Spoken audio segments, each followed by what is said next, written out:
Stormy weather, stormy weather. Welcome back for She Said, He Said. And when we've got stormy weather in the forecast, a lot of people check their phone. They have the Fox 8, of course, the weather app to check it and see what's going on. Yeah, it puts that latest forecast in your pocket when you need it. Apparently, more people could use that kind of thing. Lots of people complain about the forecast, how those weather people get it wrong. That probably includes management for the Miami Marlins. On opening day, they had to have a rain delay in the game, even though they got a retractable roof over the stadium. They said they didn't know it was going to rain because their weather app didn't mention it, didn't bring it up. Gawker has this interesting look at the difference in all those weather apps, and there are a ton of them. It points out that everybody gets the same data, but apps created by local stations or the Weather Channel have people interpreting the data. They know how those numbers apply in a certain situation, maybe like how a rainy spring day might turn into thunderstorms or when a tornado is most likely to form. Most apps can't do that. They got a computer that spits out numbers. So ask the Marlins if they switch to a more dependable app, and maybe if you should trust more than the random app on your phone if you need a forecast. And you know, Emily's had this conversation before that there are a lot of ways to interpret the data, but some apps have a person doing it, and some of them just kind of spit it in there. So the Marlins had the roof open as the rain came in. Embarrassing. And I know we've talked about this before. Our area is really tricky when it comes to forecasting storms, especially snow. As they come over the mountains and then come down, and that's where people say it is, as you said, one of the trickiest areas to kind of figure out what's going to happen next. Because we've heard Van talk about the wedge, that things can get stuck up against the mountains and cause problems here, or they can fall apart over the mountains. And so you do appreciate the job that both Emily, Van, our other meteorologists do in trying to figure all of that out. And like you said, your app is just going with numbers and probabilities. Yeah. No, they said you know, like weather.com, a trained staff, they do it right. And of course, local TV stations, they do it right because people interpret it. But a lot of those other apps you put on there, not so much. So watch your app. There you go. Know when to come in and out of the rain. Well, that is another good approach. Yeah. Come on. Put the roof up. All right. Well, technology has made a lot of things easier, though. But what about, has it made things harder? Like remembering certain things. Huffington Post Comedy has an article all about this. Our producer Heidi spotted it, and we thought we could talk about the 9 things it lists as things that you just don't remember anymore because of technology. Here we go. Phone numbers, birthdays, long division, how to write a check, how to write in cursive, literally just writing in general, giving directions, how to wait for somebody in public, and how to spell tricky words without looking them up. What do you think? Can you identify with any of these? Oh, definitely. All of them, yeah. Phone Long number. division. All of them. Yeah. Long division. Thank you. Right. I Phone wasn't good numbers. before we had a It's calculator. for me. I know my husband's phone number and my mother's phone number.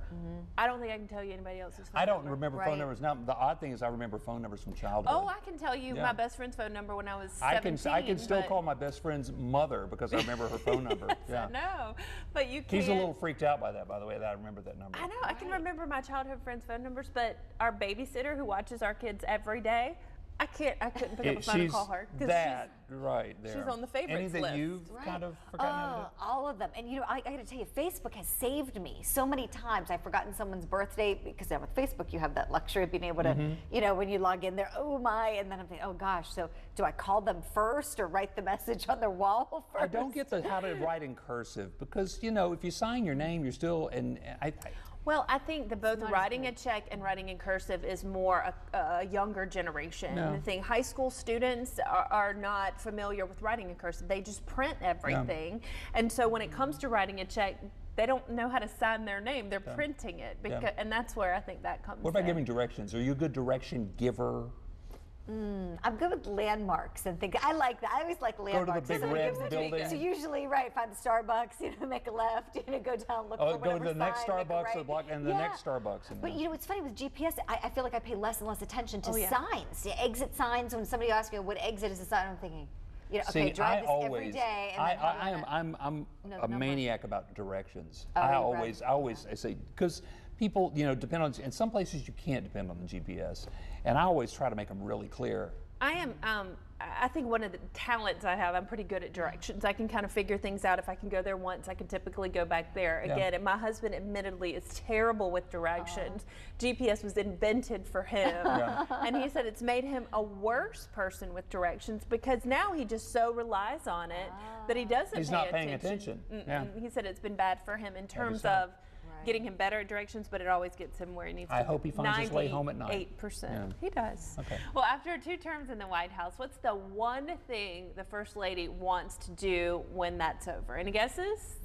You'll like this one, Brad. Okay. Simply go for a drive. Michelle Obama says she just wants to get behind the wheel, roll down the windows, and go for a drive. She says she hasn't been in a car to drive it for 7 or 8 years. But her 16-year-old daughter has. Oh, gosh. Who taught Malia how to drive? Not Mom, not President Obama.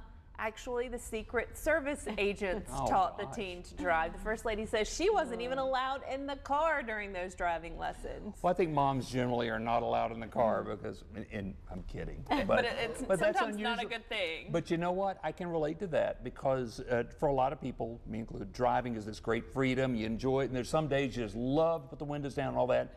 And I can see that. I would miss it tremendously, just like that. I know you would. Yeah.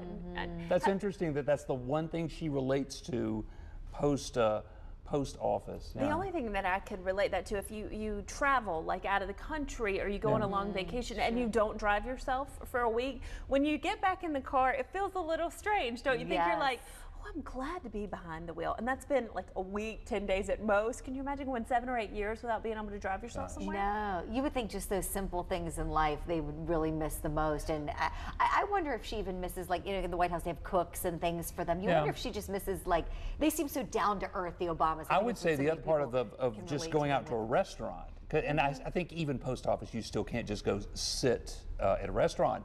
But just the idea of going out and just not having people with the red phone bother you into this and to that and we need your and just being able to just shut off for a night, Take the dog for a walk. Take Bo out for a nice walk around the neighborhood. Like can't do that in DC, Yes, I wonder if it's those things they miss. Other thing I took away from this, I am not a very good driver, admittedly. Think about the pressure you would be under if a Secret Service agent is trying to teach you to drive. I would never have learned. I would have never passed my test. I would have been too nervous. Or going to be a really good driver. I guess. And show me how to put a power slide into it and evade the bad guys and everything. She'd be a great driver. Maybe the best out there. Don't do that at home. See you at noon. Now shut up and drive. Shut up.